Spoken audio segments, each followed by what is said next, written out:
오늘의 말씀은 요한복음 20장 24절에서 28절까지의 말씀이 되겠습니다. 요한복음 20장 24절에서 28절까지의 말씀이 되겠습니다. 우리 같이 읽겠습니다. 시작. 12 제자 중에 하나인 디두모라 하는 도마는 예수 오셨을 때에 함께 있지 아니한지라. 다른 제자들이 그에게 이르되 우리가 주를 보았노라 하니 도마가 가로되 내가 그의 손에 못자국을 보며 내 손가락을 그 못자국에 넣으며 내 손을 그 옆구리에 넣어보지 않고는 믿지 아니하겠노라 하니라. 8회를 지나서 제자들이 다시 집안에 있을 때에 도마도 함께 있고 문들이 닫혔는데 예수께서 오사 가운데 서서 가라사대 너에게 평강이 있을지어다 하시고 도마에게 이르시되 너의 손가락을 이리 내밀어 내 손을 보고 내 손을 내밀어 내 옆구리에 넣어보라. 그리하고 믿음 없는 자가 되지 말고 믿는 자가 되라.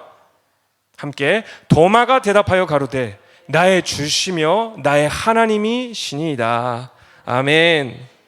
오늘은 이 본문에 등장하는 이 도마처럼 우리가 이 마지막 때를 살고 있는데 우리가 조심해야 될 것과 또 역설적으로 도마에게 혹시 우리가 배울 것이 있다라면 그 교훈이 무엇일까? 이것을 좀 함께 생각해 보기를 바랍니다. 그래서 오늘 제목은 나의 믿음에 대해서 솔직해지자라는 제목이 되겠습니다. 제가 요즘 복음서를 다시 깊게 읽어보면서 특히 마지막 때에 경고하시는 예수님의 말씀을 처음부터 끝까지 그 문맥 전체를 다시 한번 쭉 읽어보면서 예전에는 물론 많이 들었지만 깨달지 못했던 것들 또 생각지 못했던 것들을 그렇게 말씀을 읽으면서 많이 주님께서 가르쳐 주시는 것을 봅니다. 그래서 우리는 듣는 것도 중요하지만 여러분이 성경을 보셔야 됩니다. 아멘. 내일이 아닌 것처럼 생각하지 마시고 내가 성경을 봐야지 하나님을 만날 수 있고 그분의 음성을 들을 수가 있어요. 우리가 성경을 보지 않는다는 것은 마치 나는 하나님에게 관심이 없습니다랑 똑같은 것이에요. 어떤 분이 그러시더라고요. 우리가 천국에 가게 되면 우리가 아는 사람과 모르는 사람이 있다라는 거예요. 어떤 목사님이 말씀하시는데 우리가 딱 베드로를 보면 이분 내가 살았을 때 잘 읽었던 베드로시구나 알아요. 그런데 누군가 여러분에게 똑똑 와요. 반갑습니다. 근데 우리는 누구시죠? 우리가 전혀 성경에 읽지 않은 소선지자들, 예언자들에 대해서 우리가 아는 게 없어. 마찬가지로 우리는 지금 이 시간에 살아있을 때 하나님에 대해서 성경의 모든 인물들에 대해서 배워야 된다는 것입니다. 우리가 알지 못하면 믿을 수가 없어요. 많이 아는 만큼 더 많은 믿음이 커질 수 있다는 사실입니다. 성경을 읽으면서 정말 많은 것들을 알게 되는데 그것이 무엇이었느냐? 예수님께서 저와 여러분들에게 핵심적으로 마지막 때 조심해야 될 것이 무엇이냐라고 하는 그 부분에 대해서 조금 많은 생각을 갖게 되었습니다. 보통 우리 모든 그리스도인들이 가지고 있는 마지막 때에 대한 이 관심사가 뭡니까? 이 세상에 어떤 변화들이 일어나는 것에 대해서 되게 궁금해하죠. 근데 성경을 보면 제자들도 똑같이 우리처럼 이 세상에 어떤 변화들이 일어나는가에 대해서 되게 궁금해해요. 그래서 예수님께 물어봅니다. 이 세상에는 어떤 변화가 마지막 때 일어나게 될 것입니까? 그런데 예수님께서 아주 친절하게 제자들에게 대답하십니다. 또 우리들에게도 대답해 주십니다. 마가복음 13장 4절에서 8절까지의 말씀이 되겠습니다. 여러분 같이 읽겠습니다. 시작. 우리에게 이르소서 어느 때에 이런 일이 있겠사오며 이 모든 일이 이루려 할 때에 무슨 징조가 있사오리이까? 예수께서 이르시되 너희가 사람의 미혹을 받지 않도록 주의하라. 많은 사람이 내 이름으로 와서 이르되 내가 그로라 하여 많은 사람을 미혹해 하리라. 이것도 우리가 잘 아는 거죠.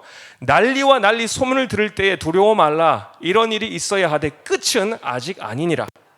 민족이 민족을 나라가 나라를 대적하여 일어나겠고 처처에 지진이 있으며 기근이 있으리니 이는 재난의 시작이니라. 아멘. 마지막 때에는 이 세상에 이런 변화들이 일어날 것이다 라고 제자들의 질문에 대해서 대답을 해주세요. 우리가 너무나 잘 알잖아요. 미혹, 재난, 기근, 전쟁이 있을 것이다. 이것에 대해서 우리가 잘 알고 있잖아요. 그런데 우리가 그 말씀을 끝까지 읽어보게 되면은 예수님이 스스로 제자들에게 어떤 주의를 주셨는가 우리는 그것을 목격할 필요가 있습니다. 예수님이 우리에게 하신 믿는 자들에게 마지막 때에 경고하신 내용이 무엇인가? 사실은 이 세상의 변화에 대해서 주의하시기보다 이것은 나중의 것이고, 먼저 너희들이 조심해야 될 것은 너희 믿는 사람들의 마음이 변화되지 않도록 조심해라 라고 하셨다라는 것이에요. 세상의 변화에 대해서 궁금해하십니까? 여러분, 우리가 더 궁금해야 될 것은 내 마음이 지금 변화되고 있지 않는지, 그것에 대해서 우리는 집중해야 됩니다. 그것이 예수님께서 우리에게 경고하시는 부분이에요. 이 진리를 깨닫는 사람은 복이 있을 줄 믿습니다. 예수님이 제자들에게 마지막 때 경고하시고자 하셨던 장면을 우리가 함께 보길 바라는데, 그 조심함이, 그 주의가 얼마나 강렬했는지 5개의 구절에서 예수님이 몇 차례 무엇에 대해서 경고하는지 발견해 보길 바랍니다. 마가복음 13장 33절에서 37절까지의 말씀이 되겠습니다. 저를 같이 읽겠습니다. 시작. 주의하라, 깨어있으라, 그때가 언제인지 알지 못함이니라. 가령 사람이 집을 떠나 타국으로 갈 때에 그 종들에게 권한을 주어 각각 사물을 맡기며 문지기에게 깨어있으라 명함과 같으니, 그러므로 깨어있으라. 집주인이 언제 올는지, 혹 저물 때일는지, 밤에 일는지, 닭 울 때일는지, 새벽에 일는지 너희가 알지 못함이라. 그가 호련히 와서 너희가 자는 것을 보지 않도록 하라. 깨어있으라. 내가 너희에게 하는 이 말이 모든 사람에게 하는 말이니라 하시니라. 아멘. 5구절 안에서 깨어있어라라는 말씀이 몇 번이나 기록되는지 여러분 보세요. 잠자고 있는지 잠자지 않도록 하라. 깨어있어라. 마음이 깨어있어라. 깨어있어라. 깨어있어라. 우리의 마음에 대해서 주의하라라고 주님께서는 말씀하셨다라는 사실을 여러분 꼭 기억하시길 바랍니다. 이 마지막 때 세상에서 일어날 많은 변화들, 우리가 소위 궁금해하는 이 적그리스도의 등장이라든지, 아니면 666의 표라든지, 여러 가지 이 마지막 때의 징조에 대해서 궁금한 거는 제자들도 그랬고 우리들도 마찬가지지만, 정작 주님이 오늘 우리에게 경각심을 주신 것은 세상의 변화 이전에 깊이 잠들고 있지는 않은지, 예수님으로부터 떨어져 있지는 않는지, 세상에 취해 있지는 않는지, 이것에 대해서 저와 여러분에게 경고하셨다라는 사실입니다. 여러분, 이것을 꼭 기억하셔야 돼요. 마지막 때 우리 그리스도인들이 주의해야 될 것은 내 마음이다라는 것입니다. 세상은 내가 변화시킬 수가 없어요. 세상은 내가 어떻게 할 수가 없어요. 하나님께서 예언하신 일들이 그대로 일어날 것입니다. 그러나 내가 할 수 있는 것은 한 가지예요. 내 마음을 지키는 것입니다. 이것은 내가 할 수가 있는 것이에요. 그러니까 한 가지 약속을 해주셨으면 좋겠습니다. 궁금한 것은 알겠지만 유튜브에서 이쪽 저쪽 종횡무진 마지막 때 일어날 사건들, 마지막 때의 징표들, 이런 것에 몰두하지 마시고 한 말씀이라도 성경을 통하여서 하나님이 여러분에게 하시는 말씀을 들으시길 바랍니다.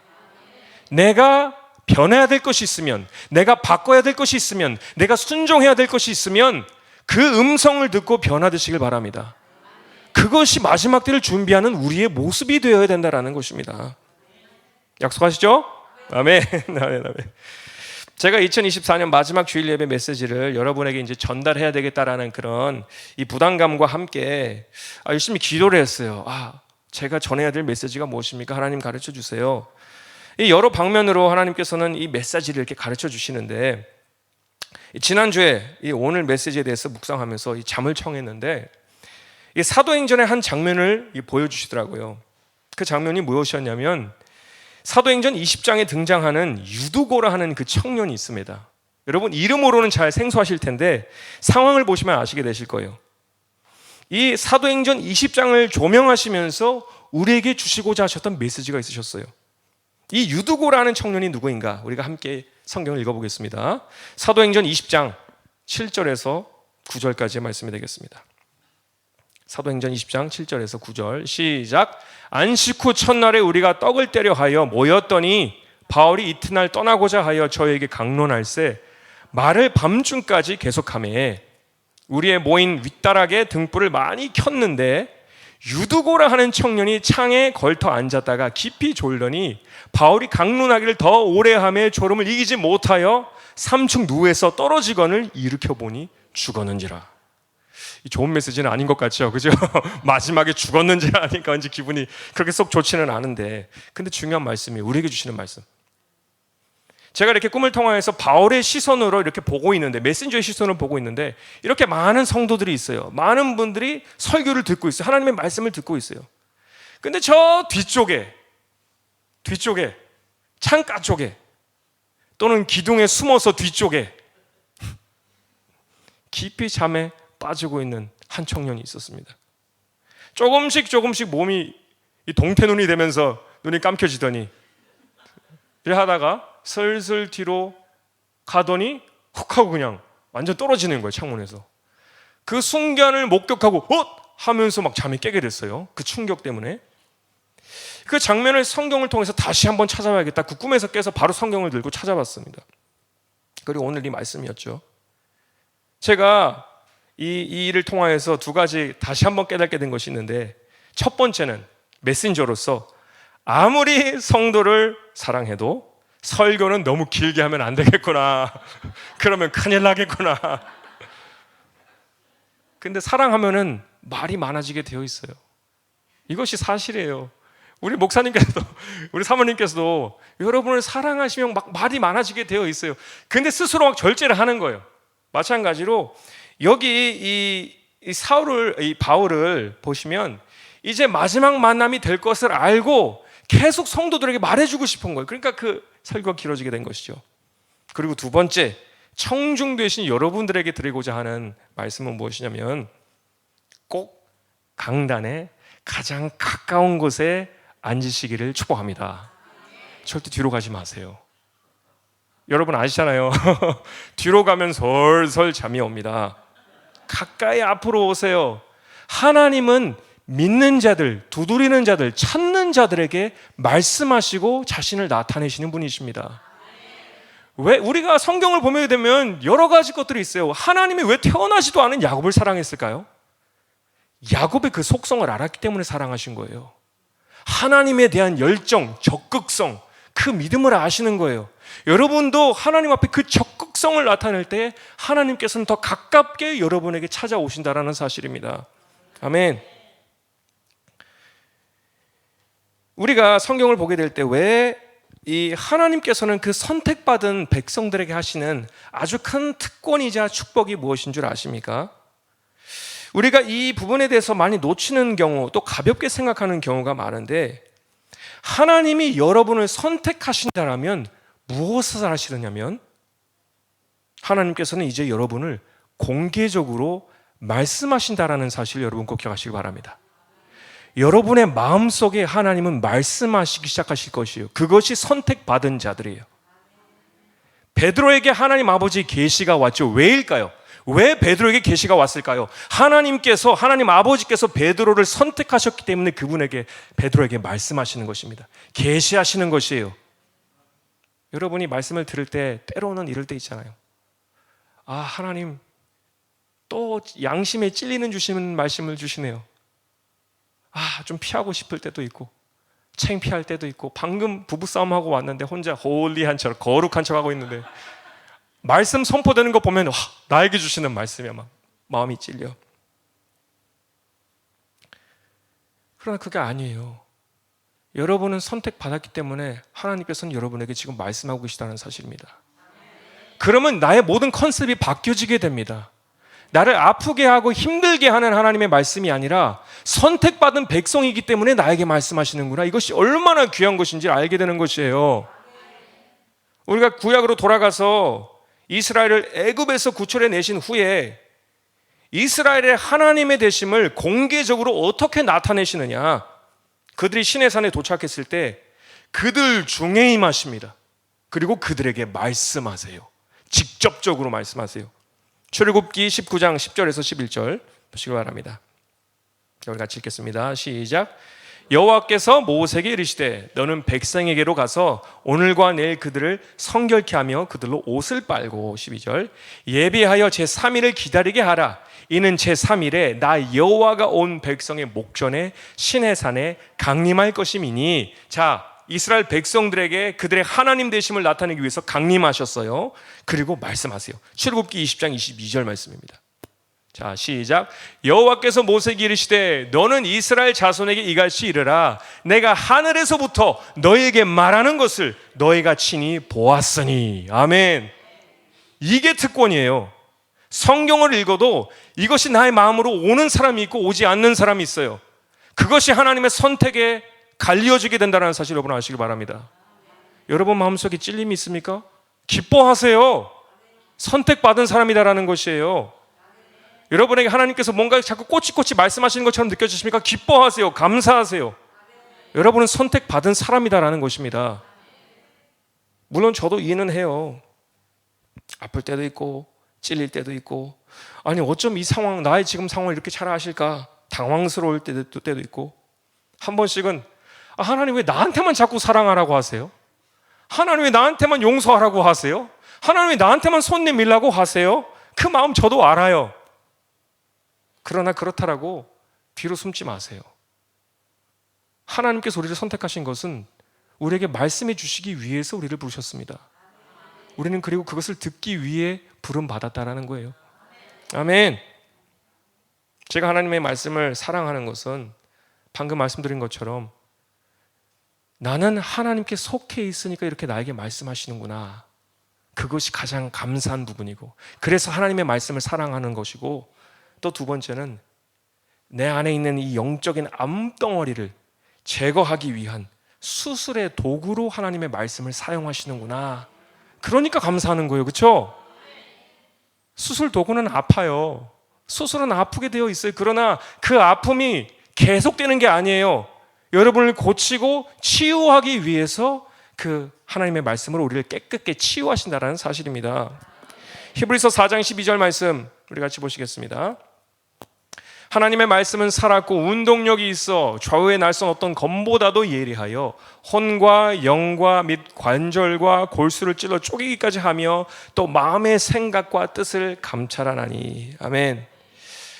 또 이 다음 말씀을 보시면 하나님의 말씀 앞에 내가 설 때 내가 마치 벌거벗은 자처럼 이렇게 된다라고 하잖아요.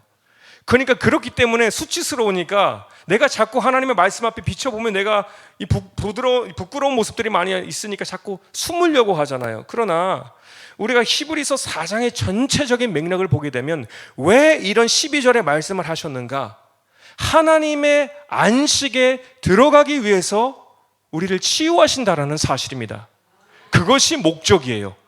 하나님의 말씀이 날성검과 같이 예리하게 우리를 막 각뜨지만 우리를 힘들게 하기 위한 것이 아니라 그 원래의 히브리서 4장의 모든 말씀을 합쳐보면 하나님의 안식에 들어갈 수 있게끔 우리를 준비해 주시는 것입니다. 치유하시는 것이에요. 회복시켜 주시는 것입니다. 아멘. 여러분이 하나님의 말씀을 가까이 하면 가까이 할수록, 또 그 말씀을 통해서 내가 깎아지면 깎아질수록 더 깊은 하나님의 안식에 들어갈 수 있다는 사실을 여러분 꼭 기억하시길 바라요. 그래서 아파도 힘들어도 앞자리에 나오세요.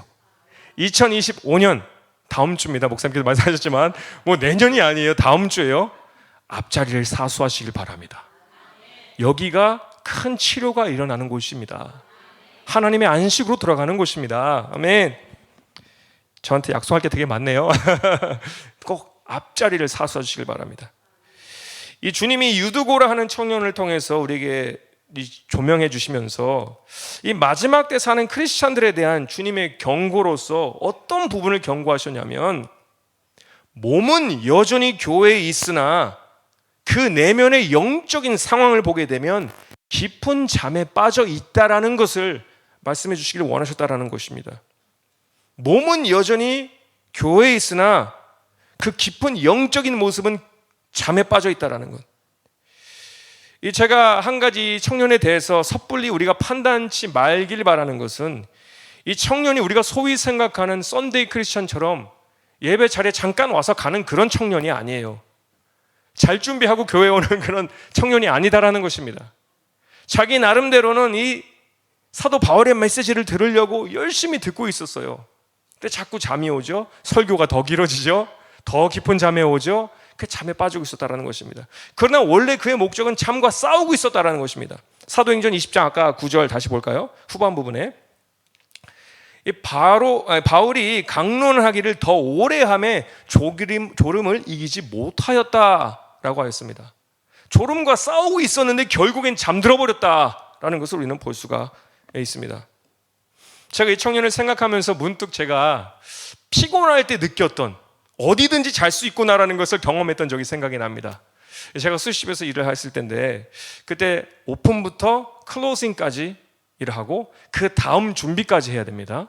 그리고 그 일이 끝나고 집에 가서 잠깐 밥 먹고 바로 신학교를 가야 됐어요. 그러니까 항상 잠이 부족했거든요.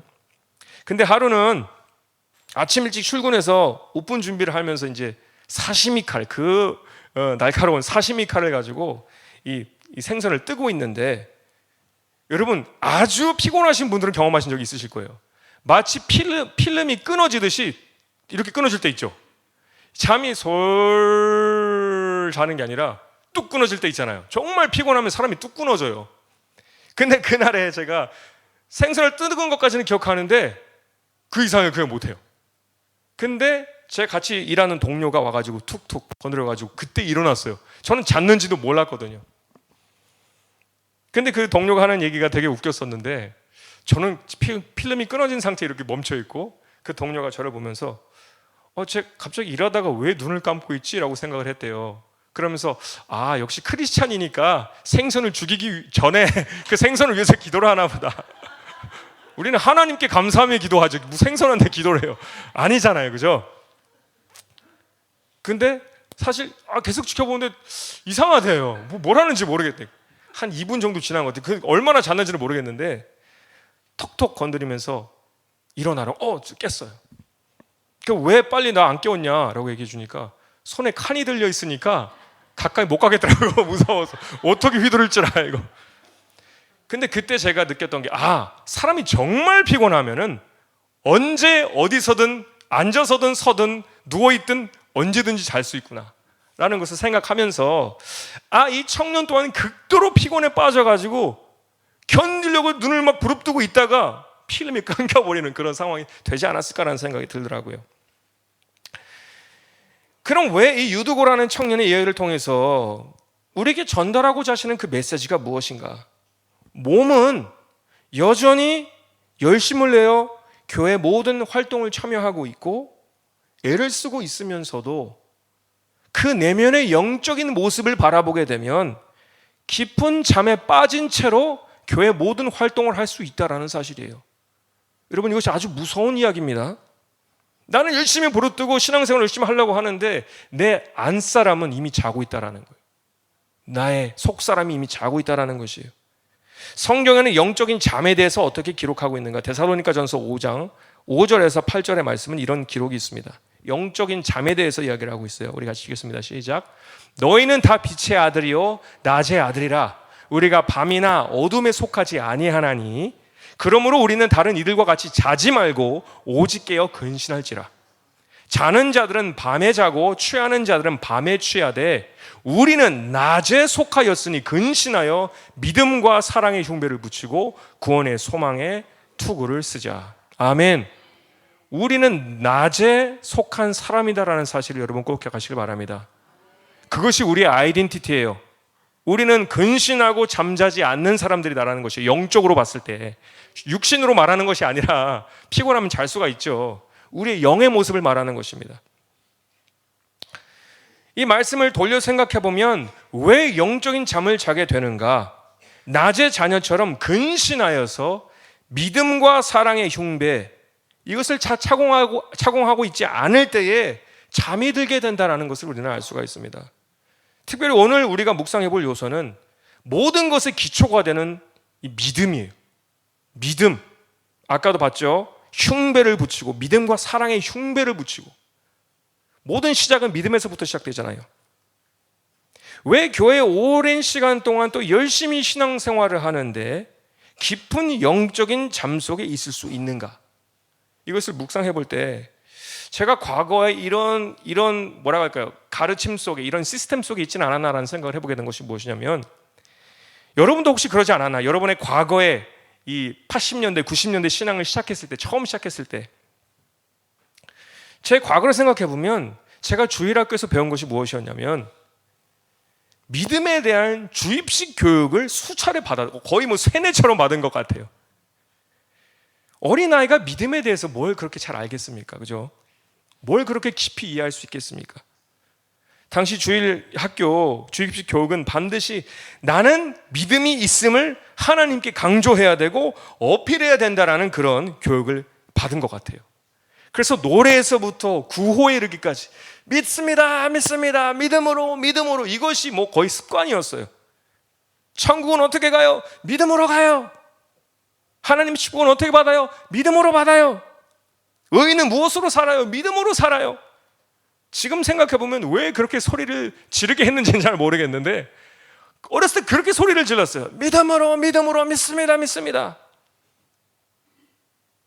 우리가 이 무한 반복, 나의 믿음을 어필하고 강조하려고 하는 그런 시스템 속에 우리는 세뇌되어 있다는 것이에요.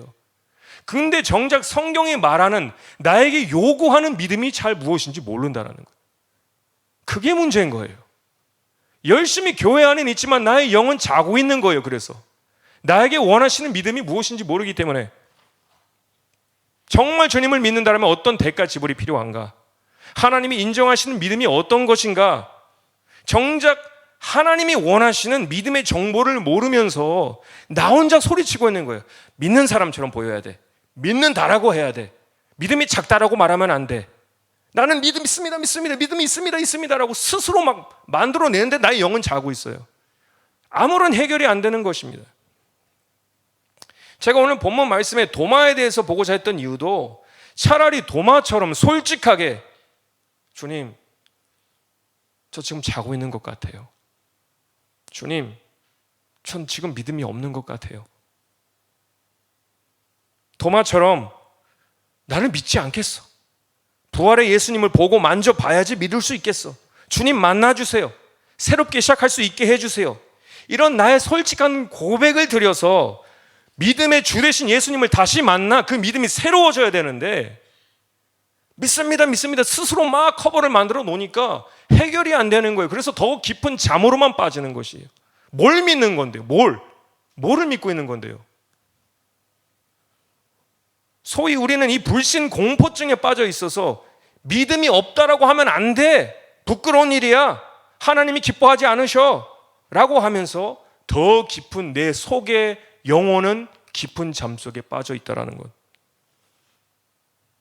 어떻게 이 깊은 잠에서 깨어날 수 있냐라는 것입니다. 그러니까 우리는 수십 년간 교회에 이렇게 있으면서 믿는다라고 하지만 고백하고 있지만 나의 영혼이 잠자고 있더라면 이것을 어떻게 깰 수 있냐라는 것입니까? 있냐라는 것이에요. 도마처럼 솔직하게 하나님께 고백하는 것이에요. 내 안에는 믿음이 없다라는 것을 새롭게 시작하게 해주세요. 도와주세요. 라고 물어볼 때에 해결이 되는 것입니다. 그래야지 영적인 잠에서 깰 수가 있는 것이에요. 제가 오늘 여러분들에게 2024년 마무리하면서 말씀드리고자 하는 것은 믿습니다, 믿음으로 이렇게 으쌰으쌰 하자고 하는 것이 절대 아닙니다. 하나님 앞에 우리가 솔직해져서 저는 믿음이 없는 사람인 것 같아요. 하나님 좀 도와주세요. 차라리 도마처럼 새롭게 시작하자라는 것입니다. 제가 지금까지 생각했던 것이 믿음 맞습니까, 주님? 저는 열심히 달려오긴 했는데 하나님이 내게 요구하시는 원하시는 믿음이 이거 맞아요? 다시 가르쳐 주세요. 모르겠어요. 열심히 달려왔는데 어떤 방향으로 달려왔는지 모르겠어요. 믿음을 그렇게 외쳤는데 어떤 믿음을 하나님께서 나에게 원하시는지 모르겠어요. 가르쳐 주세요. 이런 겸손한 자세로 새해를 함께 시작하길 바랍니다. 마지막 때이니까 여러분 깨어 있어야 되잖아요. 나의 마음이 준비되어 있어야 되잖아요. 안 그렇습니까? 성경을 보면 같은 믿음이라는 단어를 기록되어 있어도 다 똑같은 것이 아님을 알 수가 있어요. 야고보서에는 이런 기록이 있습니다. 야고보서 2장 19절 말씀 같이 읽겠습니다. 시작. 네가 하나님은 한 분이신 줄을 믿느냐? 잘하는도다. 귀신들도 믿고 떠느니라. 아멘. 여기도 보시면 아시겠지만 사단도 하나님이 한 분이신 줄을 믿는다 라고 기록하고 있습니다. 심지어 하나님이 얼마나 위대하신 분인가를 가장 가까운 곳에서 보았던 영물들이기 때문에 두려워서 떤다라고 해요. 그럼 우리는 혼란스러워지게 됩니다. 귀신들도 하나님이 한 분이신 줄 믿는다? 심지어 하나님을 믿고 두려워함으로 떤다? 내 믿음보다 나은 것 같아, 귀신의 믿음이. 그렇게 생각 안 됩니까? 나보다 믿음이 더 좋아, 귀신이. 그럼 왜 귀신은 구원받지 못할까요? 이것이 우리의 궁금증이죠. 의문이 되겠죠. 믿으면 구원받는다라고 했는데 사단이 구원받지 못하는 이유는 여러 가지 있지만 근본적으로 믿음의 측면에서 우리가 봤을 때에는 사단이 구원받지 못하는 이유는 사단은 하나님이 요구하시는 믿음을 가지길 거절해서입니다. 머리로서는 하나님을 인정하지만 하나님이 원하시는, 우리에게 요구하시는 믿음의 기준을 가지기를 거절하기 때문에 구원받지 못한다는 것이에요. 그러니까 믿음이라는 것이 나눠지게 되죠.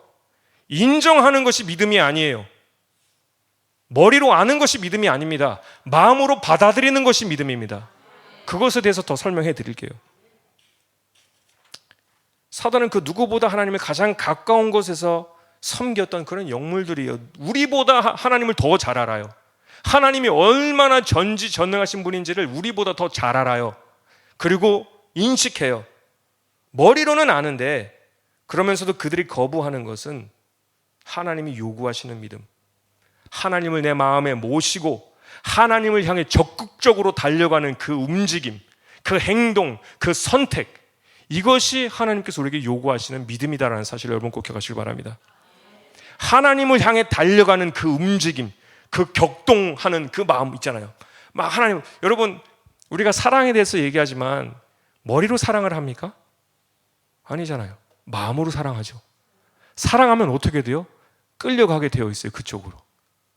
제가 우리 아내와 데이트할 때, 비밀스러운 이야기지만 아직 우리 아내한테도 얘기를 안 했는데 일 끝나고 제가 아까 막 잠을 못 잤다라고 했잖아요. 근데 한 번씩 데이트하러 이게 이제 신학생이니까 거기 료가 있는데 거기 잠깐 만나러 갈 때가 있었어요. 근데 하도 빨리 달려가다 보니까 티켓을 받은 적이 많아요. 스피딩 티켓. 너무 과속해가지고. 우리가 뭔가를 사랑한다라면, 우리가 마음으로 뭔가를 믿는다라면 움직이게 되어 있어요. 멈출 수가 없어요. 잠잘 수가 없어요. 정말 여러분이 하나님을 믿는다라면, 사랑한다라면 하나님을 향해 달려가게 되어 있어요. 이것이 우리에게 하나님께서 요구하시는 믿음이다라는 것입니다. 그럼 우리가 잘 생각해 보게 되죠. 나는 하나님이 계심을 인정은 해. 근데 성경을 보면 행함이 없는 믿음은 죽은 믿음이래. 그럼 이것이 믿음이 아니면 난 뭐지? 지금까지 뭘 한 거지? 이렇게 생각하게 되는, 그러니까 이 깨달음이 있어야 된다는 것이에요. 우리의 믿음은 하나님을 향해서, 또 하나님이 거하시는 천국을 향해서 달려가는 그런 믿음이 되어야 된다는 것입니다. 이것이 주님이 우리에게 요구하시는 믿음이에요. 예수님께서는 이 믿음에 대해서 어떻게 말씀하시는가, 어떤 표현으로 말씀하시는가, 마태복음 11장 12절 말씀 보실게요. 세례 요한의 때부터 지금까지 천국은 침노를 당하나니 침노하는 자는 빼앗느니라. 아멘. 침노를 믿음으로 똑같이 생각하셔도 돼요. 하나님의 나라를 누가 들어가요? 믿는 사람이 들어가죠. 근데 여기를 보면 침노하는 자가 천국에 들어간다라고 했습니다. 믿음은 무엇입니까? 하나님을 향한 침노하는 행동이에요. 우리의 믿음의 선택과 행동, 하나님이 거하시는 곳으로 향하는 강력한 행동, 지속적인 나의 변화와 탈바꿈을 두려워하지 않는 그 행동, 세상의 썰물을 맞부딪혀서 그 강류를 흐르는, 이 거꾸로 흐르는, 거스르는 그 행동, 이것이 하나님이 우리에게 요구하시는 믿음입니다. 영어로 침노하는 자를 보시면 아주 재밌어요. 폭력적인, 거침이 없는 사람이다라고 기록되어 있습니다. 여러분, 저와 여러분의 지금 우리의 믿음이 폭력적인, 행동이 막 있는 뜨거운, 거침이 없는 그런 믿음입니까? 아니면 앉아서 아멘, 아멘, 좋은 말씀이야, 아멘, 이 믿음입니까? 머리로 아는 믿음으로는 하나님의 나라에 갈 수가 없어요. 그렇다면 사단도 천국 갔겠죠. 구원 받았겠죠. 사단은 하나님에 대해서 알지만 마음으로 향하려고 하지 않기 때문에 거부하는 것이에요. 그렇기 때문에 천국에 갈 수 없는 것입니다. 하나님과 하나님이 거하시는 곳에 대한 적극성을 가진 사람이 잠에 빠질 수가 있겠습니까? 여러분 잘 생각해 보세요. 하나님을 향해 사랑을 가지고 있는, 불타는 마음을 가지고 있는 사람이 잠잘 수 있겠습니까? 제가 우리 와이프랑 연애할 때 다시 예를 들어서 만약에 10시에 만나기로 했다, 9시에 만나기로 했다. 근데 시간이 거의 다 됐는데 졸린데 가기 싫은데, 이게 사랑이에요? 아니에요. 몸이 그 방향으로 나아가야 돼요. 막 자석이 달라붙는 것처럼 하나님과 내가 막 달라붙으려고 해야 되는 그 마음이 우리에게 있어야 된다는 겁니다. 이게 믿음이에요. 잘못된 믿음의 인식을 갖게 되면 자꾸 교회에 오래 있지만 그 영은 잠자고 있어요. 아무리 많은 것을 해도, 아무리 많이 기도를 해도, 아무리 많은 봉사를 해도 그 영혼은 잠자고 있어요. 왜? 하나님을 향한 적극성이 없으니까. 머리로만 아니까. 우리의 믿음은 영적인 잠에 빠질 겨를이 없는, 하나님을 향해, 천국을 향해 끊임없는 침노를 거침없이 행하는 것, 그런 우리가 되어야 될 줄 믿으시기 바랍니다. 그런 여러분이 되시길 축복합니다.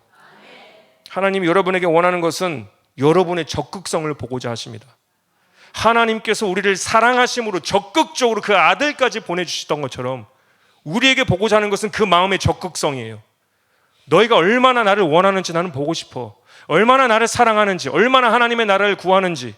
침노하는 자를 보면은 사복음서에서 유대야 모든 곳에서 세례 요한이 있는 곳으로 몰렸다라고 했습니다. 수많은 사람이 몰렸어요. 왜? 그곳에 하나님의 나라가 있으니까. 세례를 받을 때 하나님의 나라가 임하는 것이에요. 이해가 되십니까? 이런 격동적인 그런 행동을 말한다는 것이, 이것이 믿음이다라는 겁니다. 세상을 등지고라고 하면 세상을 기꺼이 등질 수 있는 사람, 이런 사람이 하나님이 인정하시는 믿음의 사람들입니다. 믿음의 장이라고도 불리우는 히브리서 11장의 믿음의 명장들에 대해서 함께 보시길 바랍니다. 그들의 믿음이 어떤 믿음이었는가를 우리 함께 보길 바라요. 히브리서 11장 13절에서 16절까지입니다. 자, 우리 같이 읽겠습니다. 시작. 이 사람들은 다 믿음을 따라 죽었으며 약속을 받지 못하였으되 그것들을 멀리서 보고 환영하며 또 땅에서는 외국인과 나그네라 증거하였으니. 아직 살아있을 때는 하나님의 나라가 어떤 곳이고 어떤 약속이 있는지를 몰랐어요. 이 사람들, 구약 사람들이니까. 그런데도 그 하나님의 나라를 머리로서 생각하고 상상하면서 믿음으로 달려갔다라는 것이. 자, 14절. 이것이 말하는 자들은 본향 찾는 것임을 나타내미라. 여기 되게 정말 중요한데, 이같이 말하는 믿는 사람들은 하나님의 나라를 찾는 것을 나타냅니다. 아까 말씀드린 것처럼 뭐예요? 침노하는 마음을 가진 사람들이다라는 것입니다. 아멘이죠? 15절. 저희가 나온 바 본향, 이 세상의 본향을 생각하였더라면 돌아갈 기회가 있었으려니와, 그래 돌아가지 않고 16절. 저희가 이제는 더 나은 본향을, 하나님 나라를 사모하니 곧 하늘에 있는 것이라. 그러므로 하나님이 저희 하나님이라 일컬음을 받으심을 부끄러워 아니하시고 저희를 위하여 한 성을 예비하셨느니라. 아멘. 우리가 살아야 할 믿음의 사람, 구약시대에 우리에게 믿음의 사람들이 정말 무엇인가를 보여준 이 명장들, 침노하는 믿음을 가지고 있는 사람들, 그 사람들을 하나님께서는 부끄럽게 여기지 아니하시고 저희를 위하여 한 성을 예비하셨느니라. 아멘. 우리가 가져야 할 침노의 믿음의 소유자가 우리 또한 되어야 된다는 것입니다. 그것이 하나님께서 저와 여러분에게 요구하시는 것이에요. 만약 지금 이런 침노하는 내 마음속에 격동적인 이런 믿음이 없다라면, 뭔가 나는 그냥 신앙생활하는 게 무겁고 뭔가 따분하고 머리로서는 알겠는데 몸이 안 따라가, 마음이 안 따라가, 그냥 억지로 하고 있는 내가 있다라면 믿음으로 하지 마세요. 제발 더 이상 믿음으로 막 이러지 마세요. 솔직하게 주님께 고백하길 바랍니다. 주님, 저 지금 믿음이 되게 많이 떨어졌어요. 억지로는 하고 있는데 마음이 안 따라가요. 행동이 안 따라가요. 자꾸 뭐라 할까, 수동적인 내가 있어요. 잠자고 있어요. 하나님 저를 일깨워 주세요 라고 구하시길 바랍니다. 만약 연단을 통해서라도, 매를 통해서라도 내가 그래야지만 일어날 수 있다면 차라리 매로서 나를 때려주세요. 잠자지 않도록, 편안한 자리에 있지 않도록 저를 흔드셔서라도 깨워주세요. 이런 간구의 마음이 있어야 되는 것입니다. 왜 하나님은 인격적이신 분이세요? 우리가 가만히 있고 하나님 저 오케이, I'm okay, are you okay? 그냥 이런 식으로 하나님은 하나님 그냥 거기 계세요. 나는 여기 그냥 있을게요. 이런 것은 믿음이 아니에요. 머리로는 알아도 마음이 안 따라가는 것입니다.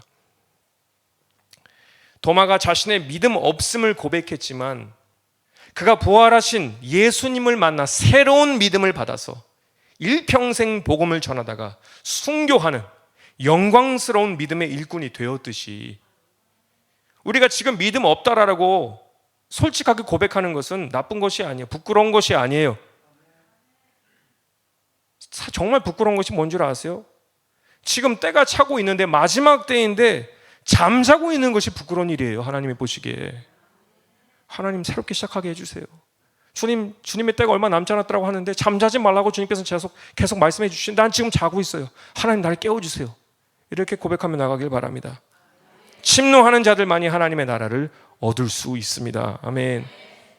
이렇게 저와 여러분 다음 주지만 2025년 새로운 믿음을 가지고 솔직한 고백과 함께 주님을 다시 한번 뜨겁게 만나서 그 첫사랑의 회복과 함께 강력한 믿음으로 한 해를 시작하시는 저와 여러분 되시기를 축복합니다.